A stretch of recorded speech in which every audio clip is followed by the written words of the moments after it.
عزیز بھائی،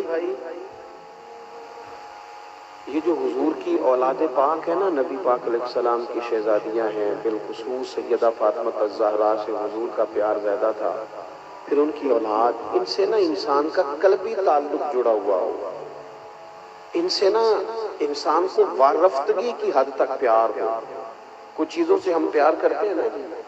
آپ اس کی مثال دیکھ لیں کہ ہمارے ارد گرد ہمارے ساتھ ایک بندہ بالکل بیٹھا ہوتا ہے، بالکل پڑوس میں، وہ کسی بندے کے خلاف دلائل دے رہا ہوتا ہے، لیکن وہ جتنی مرضی کہانیاں سنائے ہمارا دل ماننے کو تیار نہیں ہوتا، کیونکہ ہم اس بندے سے پیار کرتے ہیں۔ ڈھیر سارے لوگ ایسے ہیں جن کی رج کی مخالفت کی گئی، لیکن ان کے پیار کرنے والوں نے انہیں چھوڑا۔ محبت جب ہو جاتی ہے تو وہ تو محبوب کے لیے اپنے دل میں اعلیٰ جذبات رکھتی ہے۔ حضور کی اولاد پاک سے صحیح والا پیار ہو، صحیح والا، وہ والا پیار نہ ہو جو ہم نے سیکھا ہے ان لوگوں سے جو اپنا 40,000 سیدھا کرنے کے لیے پیار سکھاتے ہیں، جو 30,000 لے کے پیار سکھا رہے ہیں ہمیں، ان سے نہ ہم نے سیکھا ہو۔ میں کئی دفعہ سوچتا ہوں کہ امام حسین تو شہادت دے گئے، بچوں سمیت شہید ہو گئے، اور یہاں وہ شہید ہو گئے، اور یہاں جو ان کے نام پہ محفل بھی سجائی گئی نا، وہاں بھی کاروبار چل رہا ہے، دیہڑیاں لگ رہی، نذرانے آ رہے ہیں۔ خدا کے بندو، اگر صبح قیامت وہ تم سے سوال کریں کہ میں تو جان دے گیا تھا اس مقصد کے لیے اور تم نے اسے ذریعہ معاش بنا لیا، کبھی ایسا بھی اقبال کہنے لگے جنہیں آتا نہیں دنیا میں کوئی فن تم ہو، اور بیچ کھاتے ہیں جو بزرگوں کا کفن تم ہو۔ جو لوگ یہاں بھی سوداگری کریں اور ماحول اس طرح کا بنائیں، الامان والافیس، خاص پیار ہو، خاص۔ وہ جو دیہات کے بوڑھے لوگ ہوتے تھے نا، ان کی عقیدت خالص ہوتی تھی۔ ناراض ہو گیا ہو تو انو کدو پینڈو آکھیا، میں تو خود پینڈو ہوں، تجھے ایک ایک بارے سانو پینڈو آکھتا ہے۔ اور بھئی پینڈو ہونا بڑے فخر کی بات ہے اگر کوئی سمجھے تو، یہ بڑی ناز کی بات ہے۔ عرب کے ہاں جو بچہ پیدا ہوتا تھا نا مکے میں، پیدا ہونے کے بعد کسی گاؤں میں بھیجتے تھے، خود رسول کریم بھی تشریف لے گئے حضرت حلیمہ کے گھر۔ کیوں؟ اس لیے کہ وہ کہتے تھے کہ گاؤں کی بولی بھی خالص ہے اور گاؤں کا لہجہ بھی خالص ہے، وہ تو بھیجا جاتا تھا، اور ہم ہیں کہ پریشان ہو جاتے ہیں۔ تو غور کریں کیا کہہ رہا ہوں، گاؤں کے پرانے لوگ وہ کنسان، اوے کاکا، اوے چول تھلے نہ ڈگن دیں، وہ ختم شریف دینی، صحیح کہہ رہا ہوں میں؟ ایسے ہوتا تھا۔ اب ختم شریف پڑا ہے، امام حسین پہ ختم پڑا ہے، غوث پاک کا، چاول نیچے نہ گرے۔ اب تو ذرا وی آئی پی لوگ آ گئے ہیں، وہ خود شاپروں میں چاول پھینکتے ہیں چھتوں سے، تو اپنے پتر کے ولیمے پر بھی چھت سے پھینکتا ہے چاول؟ تو پھینکتا ہے جب تو بیٹے کا عقیقہ کرتا ہے؟ وہ جو کھانا تیرے پتر کا نام کا ہے وہ ڈشوں میں سجایا ہے، اور جو حسین ابن علی کے نام کا ہے۔ کبھی گئے ہو شوق سے لنگر تلاش کرنے کے سونے چاول پکانے امام حسین کے نام؟ کبھی کوشش کی ہے؟ کہتے ہیں دور سے پکانے والا منگاؤ، برادری نے آنا ہے۔ یار یہاں بھی تو تیرے اندر حسن ہونا، پاکیزگی ہونا، یار لطف ہو، یہ دیکھ تو صحیح۔ میں بڑی دفعہ دوستوں کو اپیل کرتا ہوں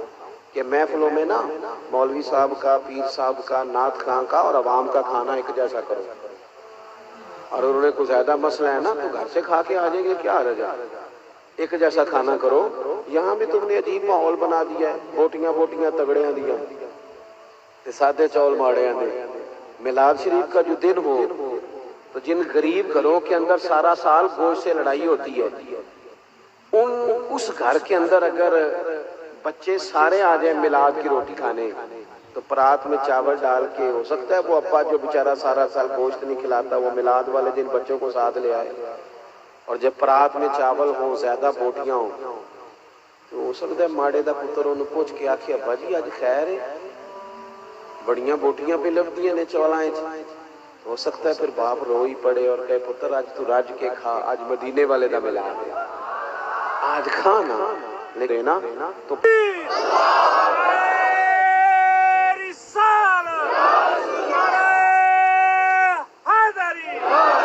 ہمارا تو مسئلہ یہ ہے کہ یہاں بھی وی آئی پی کا لنگر لگ رہا ہے، اور ساتھے بندے کا لنگر ہے، ناراض ہو گیا ہو جاندے نے میرے نے کئی یاری بندے تسی نہ ہویا جے میں چھیتی ٹوٹ جانا جی،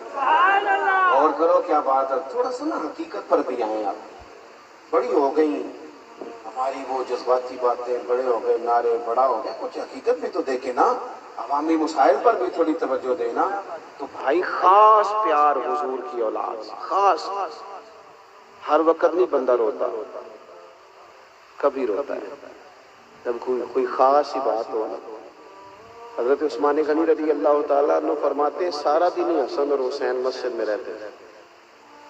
ایک دن حضور نے اسپیشل پیغام بھیجا، فرمایا بلاؤ نا ذرا کدھر ہیں،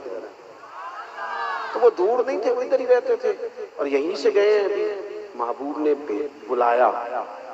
آنے میں کچھ دیر ہو گئی شہزادے، یہ روایت اعلیٰ حضرت فاضل بریلوی نے بھی لکھی اور وہاں لکھتے ہیں یہ دیر اس لیے ہوئی کہ سیدہ فاطمہ لگتا ہے انہیں کپڑے بدل رہی تھی، خوشبو لگا رہی، کچھ تھوڑا دیر سے آئے دونوں شہزادے، اور جب ذرا دیر سے آئے نا حضور کی بارگاہ میں تو نبی پاک علیہ السلام نے نا اپنے مقدس گھٹنے زمین پہ رکھے اور دونوں بازوؤں کو کھولا۔ امام حسن و حسین دوڑ کے آئے، حضور نے ایک سینے ایک کندھے سے لگایا، دوسرے کو دوسرے کندھے سے لگایا، غور کرنا ذرا، اور پھر میرے نبی کی آنکھوں میں آنسو آئے اور رو کے حضور نے کیا کہا، عرض کیا اے اللہ